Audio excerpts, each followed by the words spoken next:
yatuga nti alhaakum takathur hatta zurtum almaqabir kalla sawfa ta'lamun. Olona atuwaninze era sijja kukisa abagezi ne bayiga kiki bayiga kyenyine Allah kye yabasomesa yekireetanga kibuuzo alhaakum takathur mwesigulidde kukuyinjiwaza mwemulaba ekikulu bungi ulira hatta zurtum almaqabir في بعض التفاسير حتى متم ودفنتم في القبور مولي ndamale kufa mubitegeere mukabbuli nti ekikulu si bungi. Nsaba Allah tufule ba mukisa ffe tukitegeere nga tetunnafa nti ekikulu si bungi. Ekikulu kwolite si quantity. Ekikulu si bungi bwa myaka gyewakamala mu busiraamu. Ne Umaru yakiyingiramu kubanga olumi yatusomesa ebigambo bino yatugamba nti inna rajula mazima omuntu la yashibanna fil islami shayba ayinza n'okumerera envi mu busiraamu lam yutim lillahi sala nga tasalangako sala neegi Allah n'agikkiriza. Kabagezi byetagisamu bannange okwegendereza byonna bye tukola tulabe nga tubituuza ku musingi kyogwo guyitibwa taqwa. afaman assasa bunyana ala taqwa min Allahi wa ridwan khayr amman assasa bunyana ala shafa jurfin har fanhara bihi fi nari jahannam. Eyisuliti wa tauba era Allah tuwoninga yakiretanga kibuuzo era nenga atulumiriza bitukola byonna tubituuzenga ku taqwa. Nekitegeeza ki munnange tokikolanga okukola ibada yonna ku system ya gadibengalye ne weesigulira ku bungi mbulookuba olina ebisiibo bingi esolo oyina nyingi nakino kisoboka nga ne sente oyina nyingi. inna qaruna kana min qaumi Musa fabagha alayhim wa atainahu min alkunuzi ma inna mafatiha latanuu bilusbati ulil quwwa. Oyali Qaruna ayina sente nga mpitirivu nga n'emputwa ayina mpitirivu. Basaaze bannange okulongoosa kyekikulu mu bye tukola byonna longoosa. Abatesitesi bambuuzizza musomo kigwoleese nabagambye okusiiba okwa ddala.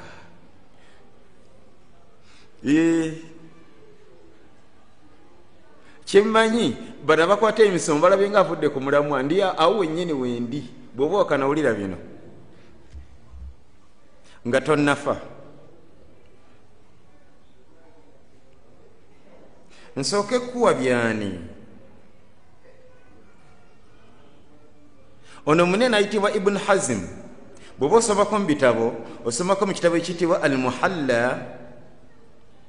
Kankulegerewo embisimbula kubanga waliwo bweni yatukwekebwa ennaku zino era ye omusaaze kasita yamanyi kimu kusaala yasaala busaazi oba engoye zikweya oba busola ayigirizamu feesi ensalemu ebireve ezitalimu taqwa ekikulu ye kusaala busaazi bwoli bato nafo jabbalaba ne Ramadan ne bwetuuka yafa kimu kusiiba kisoboka ng'engoye yagana okusiira mu lengoye ze yasiiba busiibi engoye za kikatoliki eno bwasiiba oba kiki tuliko feesa agigoba mu ttakuwa n'agisalamu ebirevu n'asiiba omwezi n'agumalako n'ateekako ne sittati nga tonnafa bino bikwatako. Nabbi waffe ayogera amazima agasembayo nga sinakuwa bya Ibn Hazm kasooke ku bya nabbi nedda obudde mpozi bufunda kansooke mu Qur'ani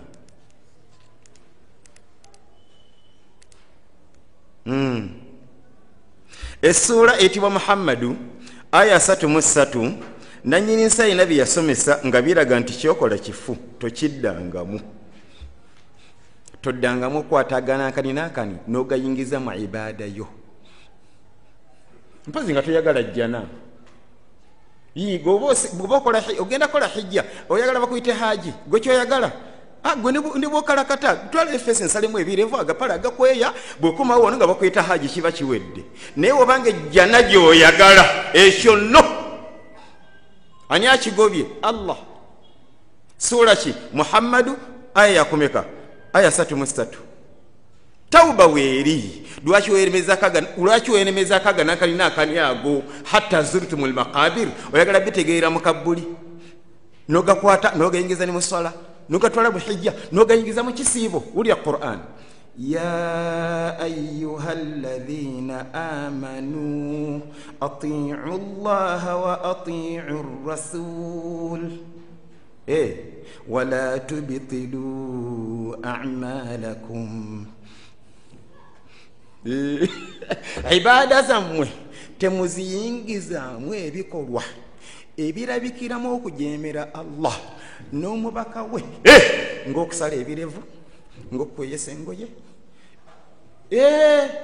lwaki wala tubitilu a'malakum emirimu gyammwe mujja kuba mugyonoonye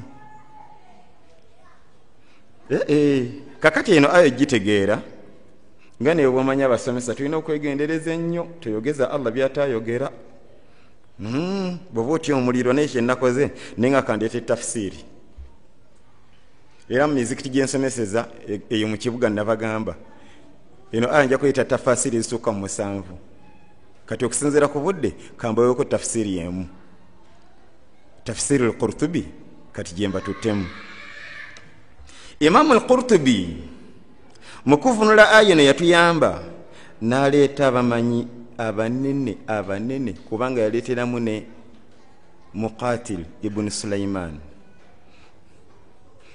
Muqatil ibn Sulaiman omumanyiko ki ono tabi'i bwe bagamba nti tabi'i oba olabyewo okyawo gwe kakati tabi'i abeera omu ku bayizi b'abasahaba nekitegeeza nti agenda tuwa tafsiri entuufu ku aya eno etaliimu matankane. Allah tugamba nti wala tubithilu a'malakum yali ategeeza ki yatugamba in asaytumur rasula bwe mujemera omubaka Muhammadi faqad abtaltum a'malakum emirimu gyammwe mba mugyonoonye. Imamu Shafi'i yayogera atya ku Muqatil mu kitabo ekiyitibwa Siyaru Alami Nubala yatugamba nti inna an-nasa iyalun ala Muqatil fi tafsir. Baseeka bonna abamanyi bonna ku topiki ya tafsiri bw'obageraageranya ne Muqatil obwo bwana ono mufassiru munene bwate bwakivunudde inna asaytumur rasula ne kamala kabatanda ne mujemera omubaka Muhammadi faqad abtaltum a'malakum emirimu gyammwe mugyonoona. Ekibuuzo ne kijja kugyonoona kutya? Kati Imamu al-Qurtubi yayogera ku aya eno wulira ebigambo bye yatugamba nti al-muradu bidhalika ekitegeezebwa mu ekyo ibtalu thawabi al-amal empeera ze zifa. Nekitegeeza ki? Bwe kuba kusiiba kuba kutuufu tekufa, naye nga ku mpeera ma neya ne nkole ntya? Ekyokukola kyangu nnyo. Omusazi w'ebirevu yenna, oba oli seeka oba oli mustamii, bakiyita tawuba. Nganye kambikuddiremu.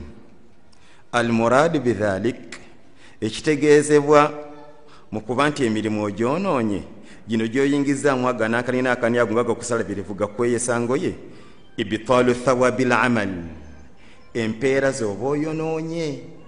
Nakino yakyongerako, yagaa nti fanaha rajula, olwo Allah yali agaana omuntu an ihbaati thawabihi, okwonoona empeera za ibaada ze. Nkyalinayo dakiika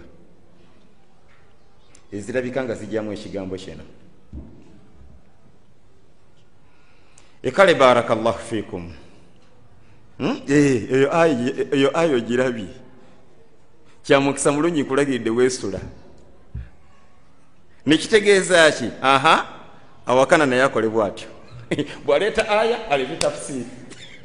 Teweetantalanga okuvunula aya nga bw'oyagala. Mpozi ng'omuliro gwa Allah togutya.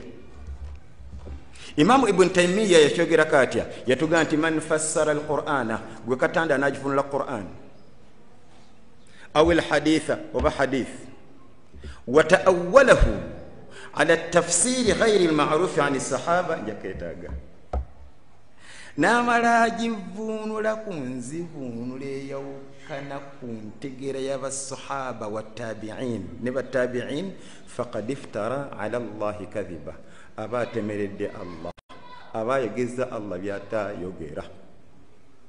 Oba oli seeka, oba oli dokita, oba oli ani, aya yonna oba hadithi yonna togijja ku ntegeera y'abasahaba.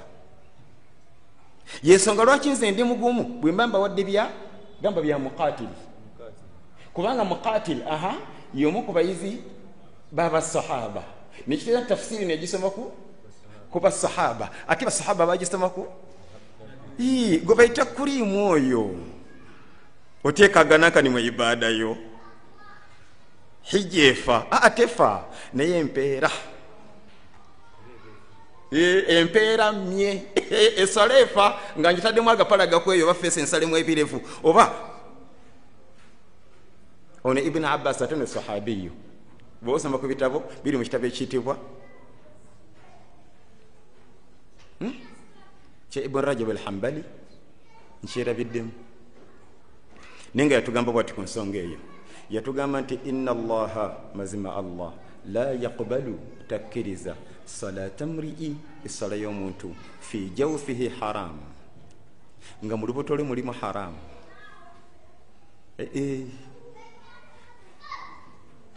Jukira haramu ali mu lubuto.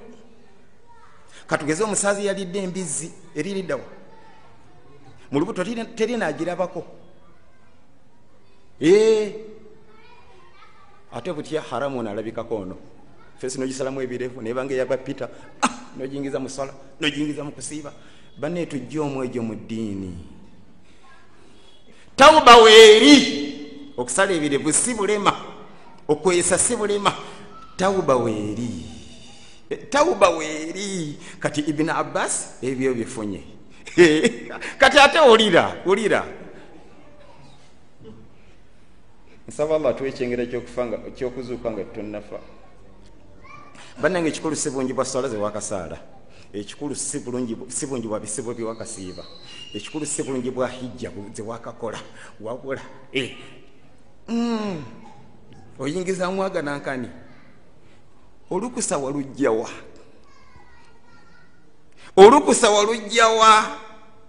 nga Allah yakugaana. Ekigambo kino kintiisizza nnyo, kyantiisa okuva lwe nakiraba. Sekama Madiami waliwo nkimulaze nangamba ogenda kisomesaako ne mugamba nangamba wakiri kikondeko era kati nkikondako. Munnange kyankwatako naawe tewakana.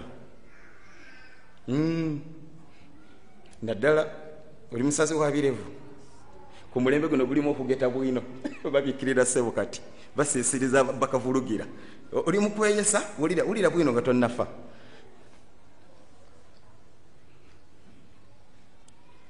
Ono yimu ku bamanyi abanene aba umma namwogeddeko nga ntandika njogera ne tulina Ibn Hazim kati yatusomesa bane okuseba kwa mirundi ebiri waliwo okwaddala gama n'okusaatuukiremu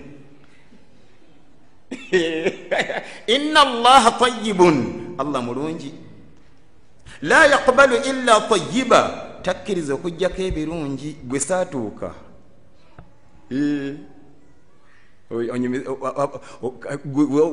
mukwewaniraawo nzira nasiibye nekuddaako nalidde embizi nzira nsiiba nnyo era nsala nnyo ebirevu tondaba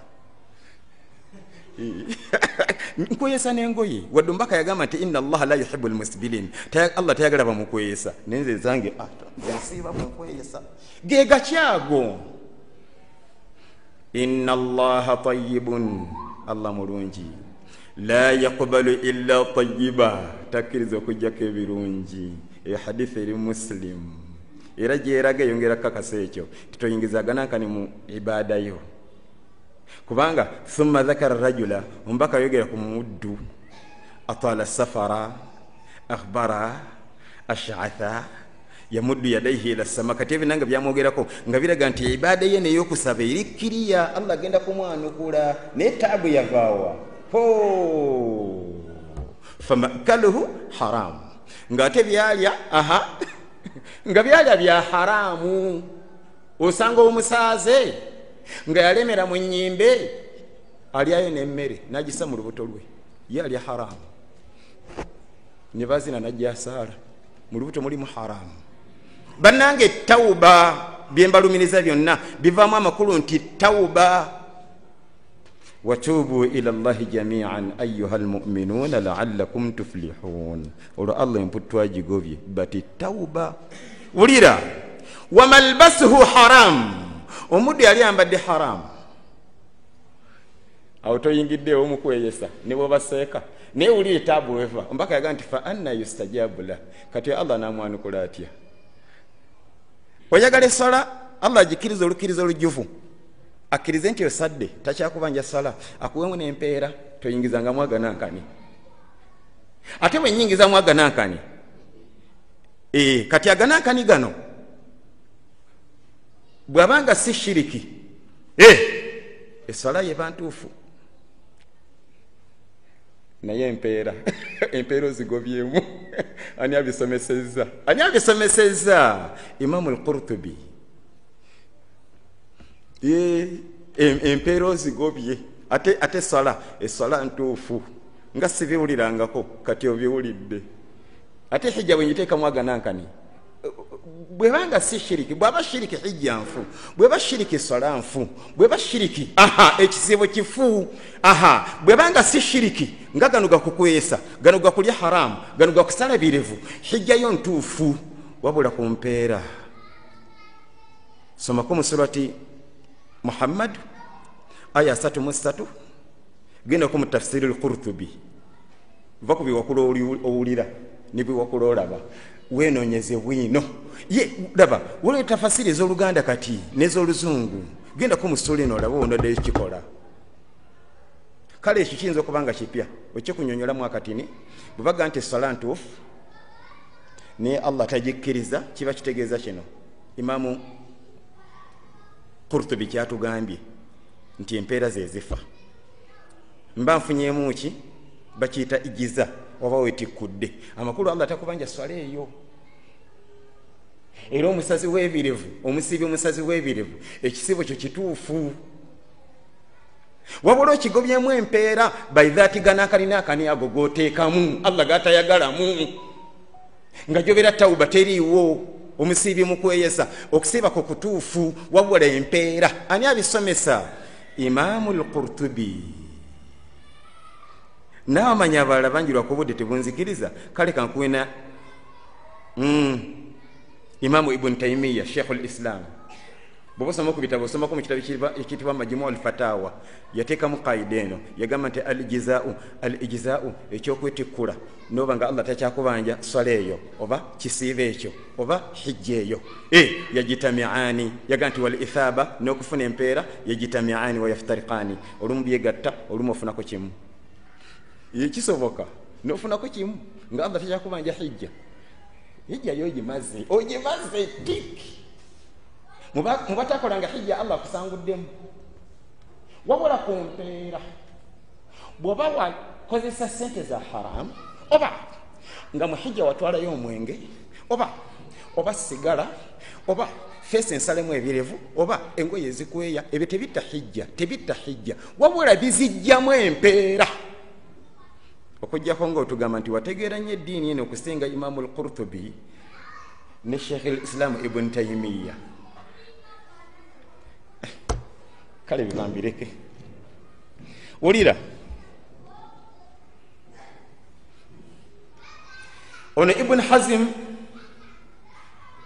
rahimahullah fi kitabihi al-Muhalla peji nazigambye bino bigambo bye yagamba nti yabtulu sawm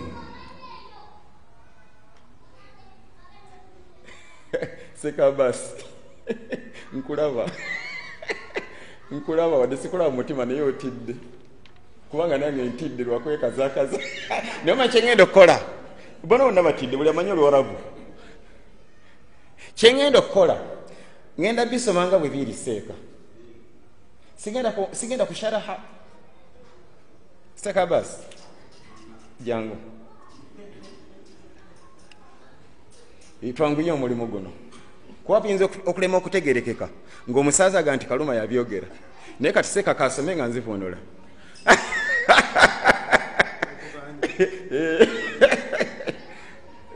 seeka basi kasomeze nga nzivunula seeka wabuli ekitabo ne peegi. قال ابن حزم رحمه الله تعالى في كتابه المحلى kiri kitabihi al-Muhalla peji erikikumi nsanvu mu nsanvu al-Allama Ibn Hazm yatusomesa omuzingo gwa mukaaga wa yabtulu as-sawmu aidan era mu byonono okusiiba wa yabtulu as-sawmu aidan era mu byonono okusiiba ta'ammudu kulli ma'siyatin okola ezambi lyonna ng'ogenderedde idha fa'alaha 'amidan singa olikola ng'ogenderedde dhakiran li sawmihi era ng'ojjukira nti nasiibye kamubasharati man la yahillu lahu ng'okukola ekintu kyonna ekitali halaali ila an qala mpaka bwe yagamba au kadhaba ng'okulimba au kadhiba au ghibatan au namimatan olugambo au ta'ammud taruki salati au dhulm ng'okukola okuleka essala mu bugenderevu oba okulyaza amaanyi au ghayri dhalika min kulli ma harrama oba ما حرم على المرء فعله وقد استدل هذا الفريق بجملة من الأدلة منها